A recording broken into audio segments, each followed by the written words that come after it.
What if everything you want is already close to you, not far away, not behind some hard door you can't open, just hidden under the noise in your own head? Over 2,000 years ago, a group of thinkers called the Stoics figured something out. Most people today still don't know it. It's simple, but it's powerful. It didn't just change how they thought, it changed what they were able to build in their lives. Stay with me, because by the end of this video, the way you think about your own mind and your own goals is going to look different. Welcome back to Modern Stoicism. If you're new here, welcome. Here's what we do on this channel. We take old philosophy, the kind that's lasted thousands of years, and we explain it in simple, useful terms you can actually use today. Today we're talking about something most people miss. Most people come to Stoicism looking for strength, for discipline, for a way to handle hard times. And they find that, but almost nobody talks about this part. Stoicism is also one of the best systems ever written for getting what you want out of life.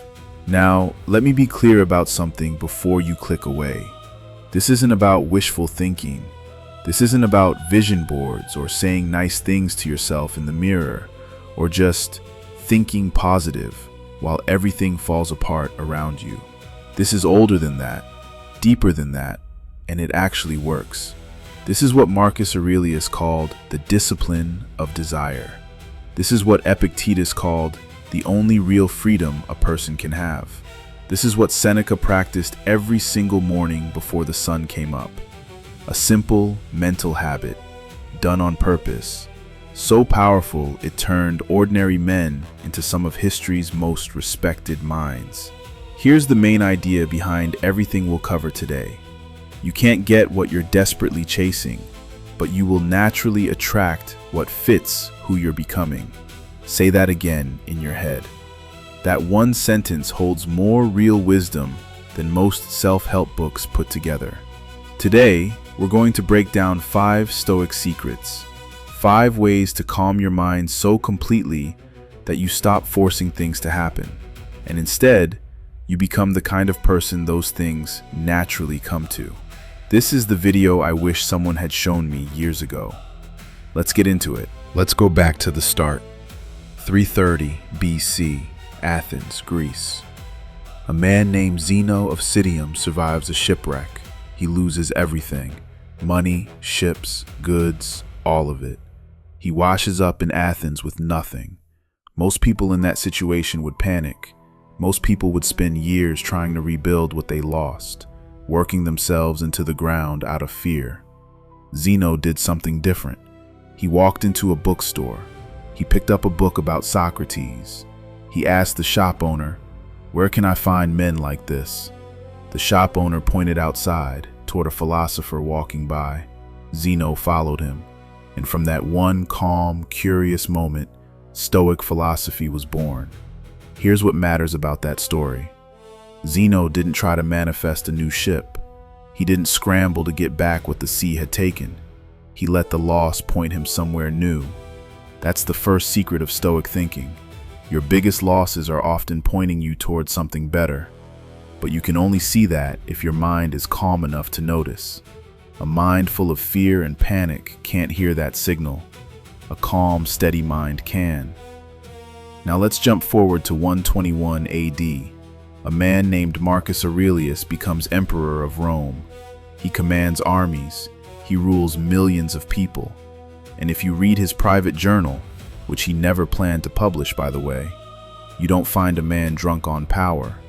You find a man having an honest conversation with himself every single day. On the very first page, he writes about what he learned from his grandfather: to stay calm, to avoid anger. From his father: to be humble, to act with real character. From philosophy itself: not to waste time on nonsense, and not to believe people who claim they can fix your life with tricks or spells.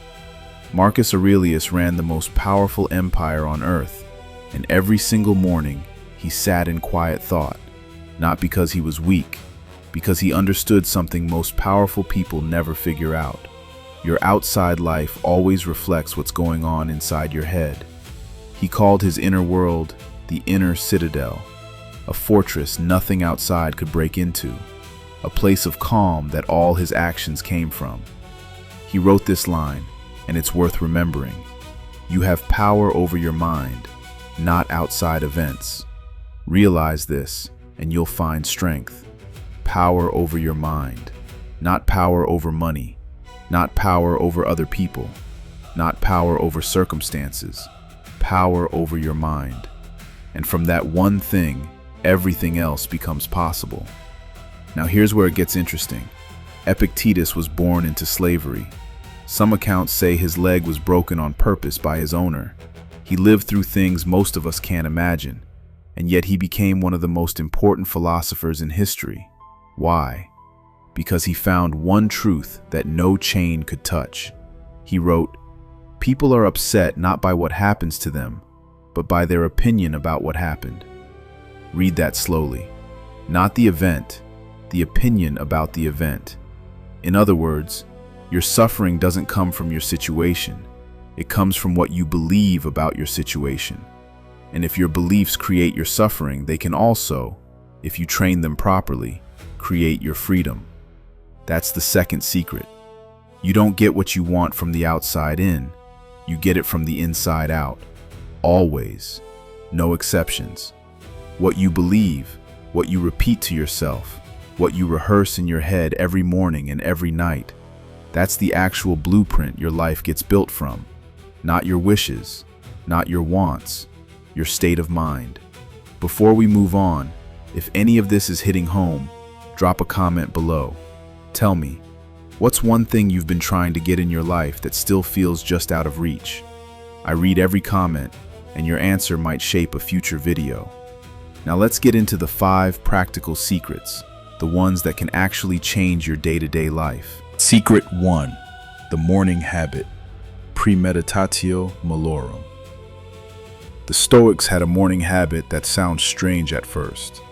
Modern science is only just starting to catch up with why it works. They called it premeditatio malorum, basically thinking ahead about problems. Before you assume this is about being negative, stop. It's the opposite of that. Seneca wrote, "Let's prepare our minds as if we'd come to the end of life. Let's not put things off. Let's settle each day's accounts before it ends."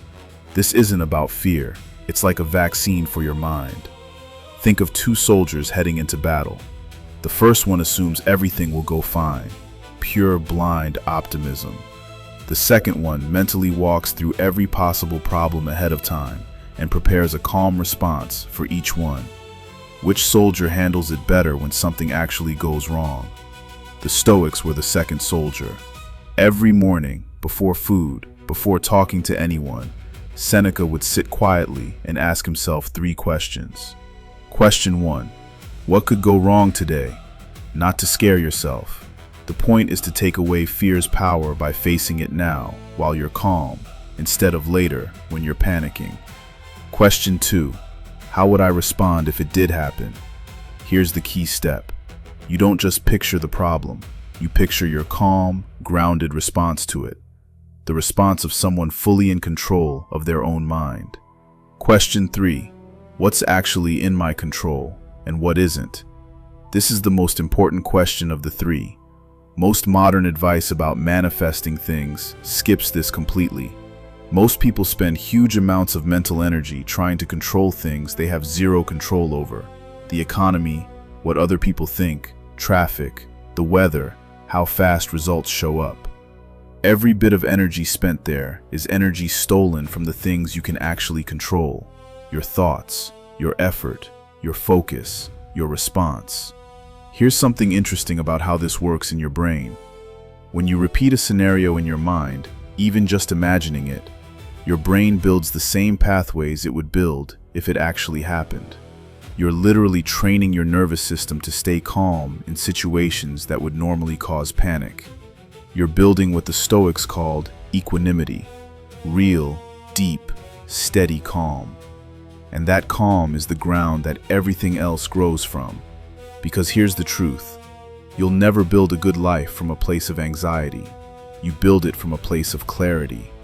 Anxiety scatters your energy in 10 directions. Clarity focuses it like a laser. This morning habit is how you build that clarity, one day at a time. Here's exactly what to do tomorrow morning. Not someday, tomorrow. Before you check your phone, before you talk to anyone, before you eat anything. Find 5 minutes of quiet. Sit up straight. Close your eyes. Take 3 slow breaths. Then, either in a journal or just in your head, go through 3 questions. What's the most important thing I want to create or become today? What might get in my way, inside me or outside me? How would my calmest, strongest self handle each of those obstacles? Then close the journal and start your day. That's it. 5 minutes, 3 honest questions. Seneca did a version of this every day.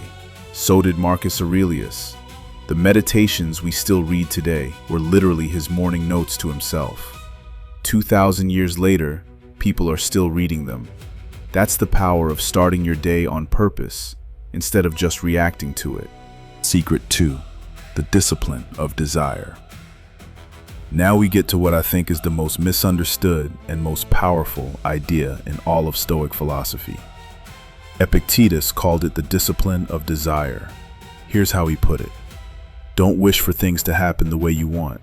Wish for things to happen the way they actually do, and your life will go smoothly.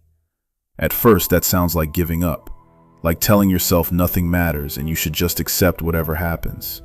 That is not what he meant, not even close. Epictetus wasn't telling you to stop wanting things. He was telling you to change your relationship to the wanting. There's a big difference between, I need this to happen or I won't be okay, and I really want this to happen. I'll do everything I can to make it happen, and I'll be okay either way. The first one creates desperation, and desperation pushes things away. The second one creates a kind of calm pull, and that pulls things toward you. That's the third secret. Letting go of the outcome isn't the same as not caring about the goal. It's actually the highest form of confidence in your own process. Let me say that again. Letting go of the outcome is not giving up on the goal. It's confidence in the process. When you're genuinely at peace with whatever happens, when you stop needing to control the timing or the exact way things show up, something shifts. The desperation leaves. The anxiety drops. Your only job becomes being the best version of yourself for the next step. And in that calm, open space, good ideas show up. Opportunities appear that you couldn't see before. Not because the universe is rewarding you for not caring, because your mind is finally clear enough to actually notice what was already there. Seneca explained this with a comparison I think is brilliant. He compared a wise person to a skilled archer. The archer pulls back the bow, aims carefully, using all their skill, and then lets go of the arrow. Once it's in the air, the archer's job is done. The wind might shift, the target might move, the light might change. None of that is in the archer's control anymore. But here's what a good archer does differently than a bad one. They don't stop being skilled the moment they release the arrow. They don't panic while it's flying. They don't beat themselves up if it misses. They watch. They learn something. They pick up the next arrow. That's the discipline of desire. Give your absolute best effort to the process, then let go of needing a specific outcome. Not because you don't care, because you care so much you refuse to let panic ruin your aim. In your own life, the business you're building, give it your full effort, then let go of the exact timeline. The relationship you want, show up as your best self consistently, then let go of needing it to happen on your schedule. The person you're working to become, commit to the daily habits, then let go of needing to already be there. The arrow is in the air. Secret 3. Amor fati. Falling in love with what actually happens. There's a phrase the Stoics used, later made famous by a different philosopher, that I think is one of the most useful ideas in human history. Amor fati. It means love of fate, not putting up with fate, not just tolerating it, loving it. Marcus Aurelius wrote, A fire takes whatever is thrown into it and turns it into flame and light. Think about what that means. Fire doesn't care if the wood is dry or wet, easy or hard to burn. It takes everything, even the difficult stuff, and turns it into heat and light. That's amor fati. Meeting everything that happens, setbacks, losses, delays, bad surprises, not by giving up, but by leaning in with curiosity. Here's the key idea behind it. Your suffering doesn't come from what happens to you. It comes from your resistance to what happens to you. A divorce isn't the pain. Fighting against the divorce is the pain. A failed business isn't the pain. The shame and denial around the failed business is the pain. A delay in your goals isn't the pain. Believing that delay means you failed, that's the pain. When you practice amor fati, when you really commit to using every experience instead of wishing it away, the pain changes shape. Not instantly, not magically, but slowly and surely, the setback becomes the lesson. The wound becomes the wisdom. The detour becomes part of the path. Let me tell you a story that shows this in action.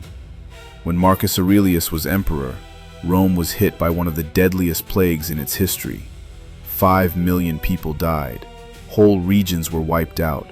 His army was crushed. Trade fell apart. Most leaders in that position would have collapsed. Many did. Marcus Aurelius responded with amor fati instead. He didn't pretend the plague wasn't happening. He didn't downplay the suffering around him. But he also didn't let the disaster grow bigger than his ability to respond to it. During that time, he wrote, "It's not death a man should fear, but never truly beginning to live." He organized medical help. He sold palace gold to pay for it. He led from the front. And in the middle of all that darkness, he wrote some of the most respected wisdom in human history, the Meditations. The plague didn't stop him from becoming who he became. In a strange way, it helped create him. That's amor fati in action. Not denying that hard things are hard, transforming them instead. And whatever hard thing you're dealing with right now, maybe it's the reason you clicked on this video. It isn't a wall blocking your way to the life you want. It's actually material you can build with. The only question is whether you're willing to pick it up. I want to ask you directly, what's the hardest thing you're trying to practice amor fati with right now? Drop it in the comments. No judgment at all. This is exactly the kind of honest moment this channel is for. And if this video is doing something for you, hit like. It genuinely helps more people find this. Secret 4. The Evening Review. We've talked about how the Stoics started their day. Now let's talk about how they ended it.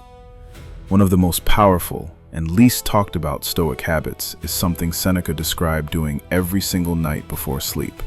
He wrote, "I go through my entire day and review what I did and said. I hide nothing from myself. I skip nothing." Then he'd ask himself 3 questions. What weakness did I show today? What strength did I actually use well? What could I have done better? This wasn't self-punishment. Seneca was clear about that. He said this review should feel like a friend checking in with a friend, not a judge handing down a sentence. But it also had to be honest, completely honest, no excuses. Here's the deep truth behind this habit. You can't change what you don't first admit to yourself. Most people go through their days on autopilot, react, respond, move to the next thing, and then collapse into sleep without ever really looking at what just happened. Then they wonder why they keep getting the same results. The Stoics figured out something modern psychology now backs up. Honest reflection speeds up personal growth faster than almost anything else. Not vague worrying, specific, structured, kind honesty with yourself. Here's why this matters for getting what you want in life. Most of the gap between where you are now and where you want to be isn't caused by bad luck or unfair circumstances. It's caused by habits and beliefs you can't see clearly because nobody ever taught you to look. The Stoic Evening Review shines a light on those patterns, one night at a time, gently but honestly.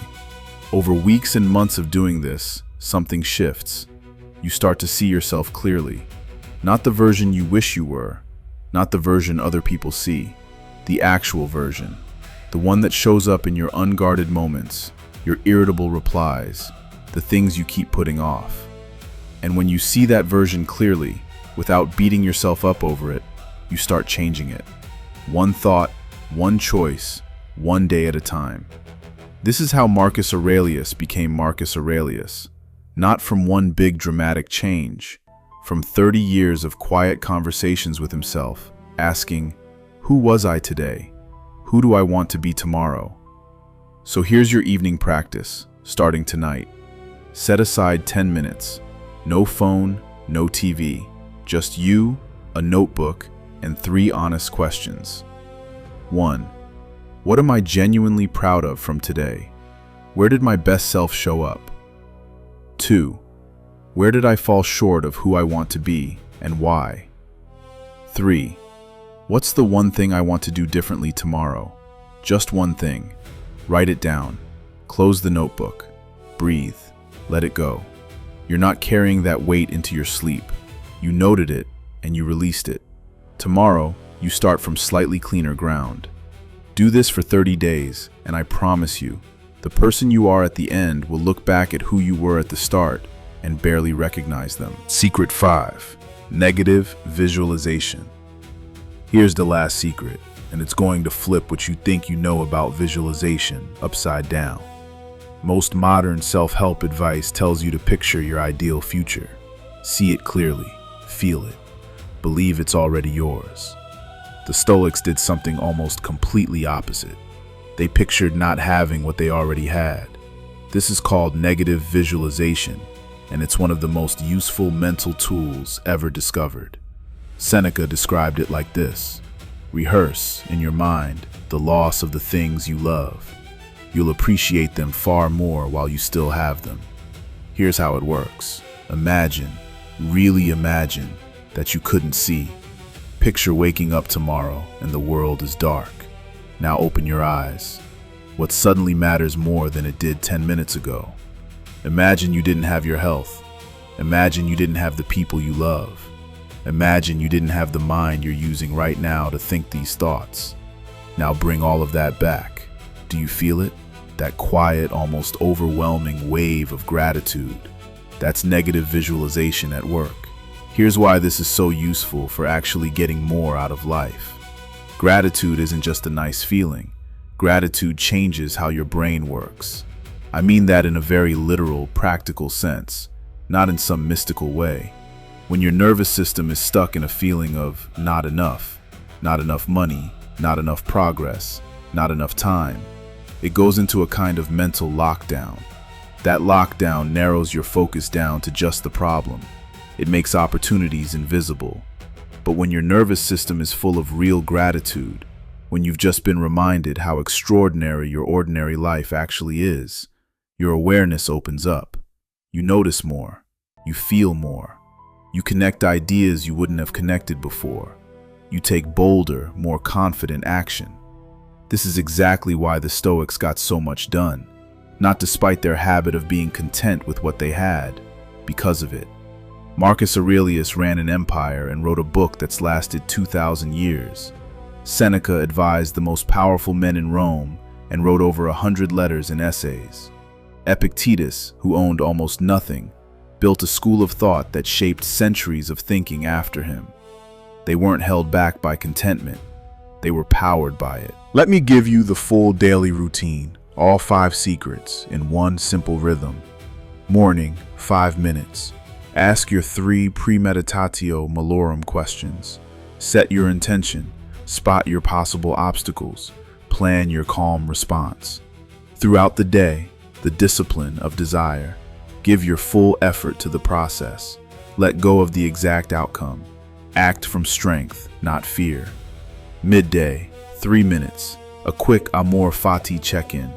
Whatever's happening right now, ask yourself, how can I actually use this? What is this asking me to become? Evening, 10 minutes. The Seneca Review. 3 honest questions. 1 small intention for tomorrow. Then let it go. Right before sleep, 2 minutes. Negative visualization. Think of 3 things you'd be devastated to lose. Feel the gratitude of still having them. Fall asleep in that feeling. That's the whole practice. About 20 minutes a day, 2,000 years of tested wisdom available to you starting tomorrow morning. Closing. I want to end with something personal. Most of us come to videos like this because something in our life isn't working the way we want, because we've been chasing something we can't quite catch, because we're tired, because the gap between where we are and where we want to be feels like it's getting wider, not smaller. And we tell ourselves, maybe if I try harder, maybe if I want it more, maybe if I visualize it better, push longer, work more hours. But the Stoics say something different. They say, stop, get still, look inward first. Because the life you want isn't built by force. It's built by becoming the kind of person who thinks clearly, who acts with purpose, who can face hard things without falling apart, who wants things fully but doesn't grip them too tightly, who looks at their own life, even on the worst days, and finds material there to build something good. Zeno didn't rebuild his old ship. He built something that outlasted every empire that ever existed, including Rome itself. Marcus Aurelius didn't just survive his plague. He wrote a book that's comforted people for 2,000 years since his death. Epictetus didn't escape his chains. He went so far beyond them that the word freedom means something completely different when he uses it. That's what Stoicism offers you. Not a shortcut, not a guarantee.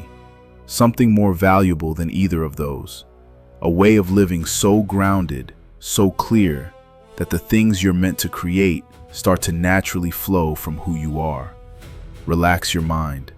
Not because nothing matters, but because the things that really do matter can only be built from a place of calm.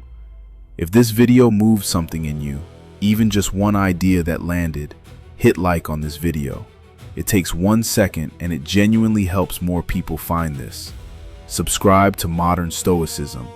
Every week we go deeper into these old ideas and make them useful for the life you're actually living right now. And in the comments, tell me, which of these 5 secrets are you going to start with first? I want to know. I'll read every single one. Marcus Aurelius wrote, "You have power over your mind, not outside events. Realize this, and you'll find strength. You've always had that power. The Stoics just remembered how to use it. Until next time, stay calm, stay grounded, and keep going."